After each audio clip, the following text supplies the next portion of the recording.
صحیح ہو. اچھا، ہوں، اس آج سے تقریباً نا کوئی 4 مہینے پہلے آپ پر نا کس نے ویڈیو بنائی تھی، اس کے میں نے اس کو ریپلائی دینے کی کوشش کی تھی.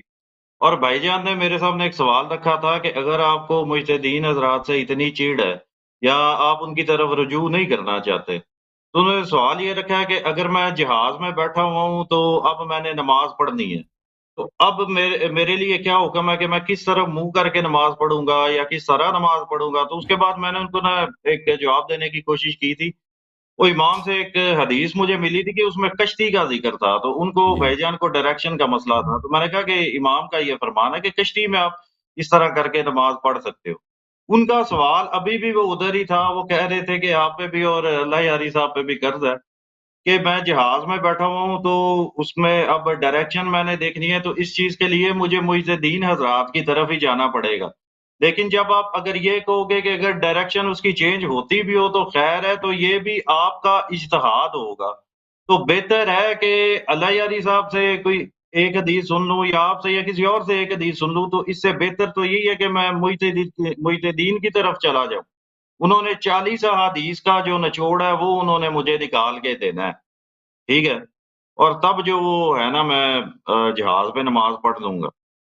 تو اس حوالے سے جو یہ ان کے سوالات آتے ہیں، اس کا آپ کیا جواب دے سکتے ہیں کہ یعنی دیکھیں کہ سفر میں میں نے دیکھیں دیکھیں کوئی بھی چیز ہونا اس کے لیے دلیل کی ضرورت ہے کہ ہم مجتہدین کے طرف جاتے ہیں. دیکھیں عزیزو، یہ اگر اہل بیت علیہ السلام نے ایسا کہا ہے کہ اگر آپ کے پاس حکم نہیں ہے تو آپ مجتہد کی طرف جاؤ، ٹھیک ہے نا، اگر کوئی چیز سمجھے تو ٹھیک ہے، تو بات ٹھیک ہے بھائی کہ ہمارا دین ناقص ہے، ہماری شریعت ناقص ہے، ہمارے احادیث ناقص ہیں، وہ ہم نے کمپلیٹ نہیں چھوڑا ہے، دوسرے آ کے آپ کے لیے کمپلیٹ کریں گے.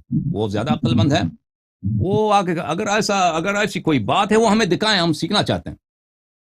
ہم سیکھنا چاہتے ہیں کہ مجتہدین پہ بھی جبرائیل آتا ہے. وہ باتیں جو ائمہ علیہ السلام نے بیان نہیں کی ہیں وہ ان کو کمپلیٹ کریں گے اپنی رائے سے. تو یہ تو بات ہی کفر ہے، یہ بات ہی کفر ہے، کفر آمیز باتیں. اگر دین وہی ہے کہ اللہ نے فرمایا ہے، رسول صلی اللہ علیہ وسلم نے فرمایا ہے، ائمہ ابرار علیہ السلام نے فرمایا، کسی کو اس میں اضافہ کرنے کی اجازت نہیں ہے. کتنا پرہیزگار، کتنا بڑا عالم، مفسر، کتنا بڑا محقق بھی ہو، اضافہ کرنے کی اجازت نہیں ہے. اگر وہ دین میں اضافہ کرتا ہے تو وہ کافر ہوتا ہے. اگر یہ بات جو بالکل سب لوگ جانتے ہیں یہ بدیہی ہے، تو پتہ چل جائے تو پھر آپ کو پتہ چل جائے گا کہ مجتہد کے کوئی ایسی اتھارٹی نہیں ہے کہ دین ناقص ہے، مجتہد آ کے اس کو کمپلیٹ کر دے گا، مجتہد آ کے اس کو کمپلیٹ کر دے گا. ایسی کوئی اتھارٹی اس کے پاس نہیں ہے.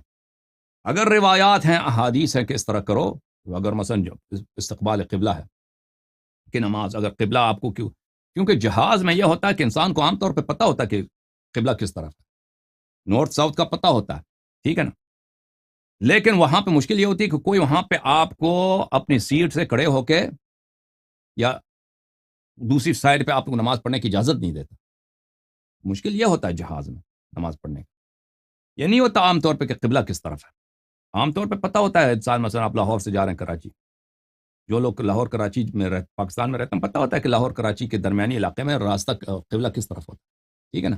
اگر آپ ایسے جگہ پہ ہیں جہاں پہ قبلہ آپ کو پتہ ہی نہیں چل سکتا، مثلا آپ ایسے جہاز میں ہیں، وہ کوئی آپ کو پائلٹ وغیرہ بھی نہیں بتاتا ہے کہ قبلہ کس طرف ہے، نارتھ کس طرف ہے، ساؤتھ کس طرف ہے، تو اس کے لیے بھی احادیث ہے کہ انسان کو اگر پتہ نہ ہو کہ قبلہ کس طرف ہے تو انسان یا اگر گمان ہے کہ قبلہ اس طرف ہے تو اس کا کیا حکم. یہ سب احادیث میں موجود ہے، روایات میں موجود ہیں. تو وہ سب یہ حدیث میں موجود ہیں. اور یہ احادیث جو ہیں یہ اتنے نہیں ہیں کہ فتویٰ آسان ہے، یہ مشکل ہے. فتاویٰ کو سمجھنا مشکل ہے، احادیث کو سمجھنا، فتاویٰ کو سمجھنا آسان ہے، احادیث کو سمجھنا مشکل ہے. ایسی کوئی بات نہیں ہے، بلکہ بالعکس فتاویٰ زیادہ مشکل ہیں ان کو سمجھنا، احادیث زیادہ آسان ہے. اور وہ شخص جانتا ہے جس نے حدیث بھی دیکھا اور فتویٰ بھی دیکھا. اغلب لوگ جو ہیں فتاویٰ نہیں سمجھ سکتے شیعہ عوام میں. اب جو ہیں بٹی صاحب چلے گئے ہیں، ان کا لائن کٹ گیا ہے.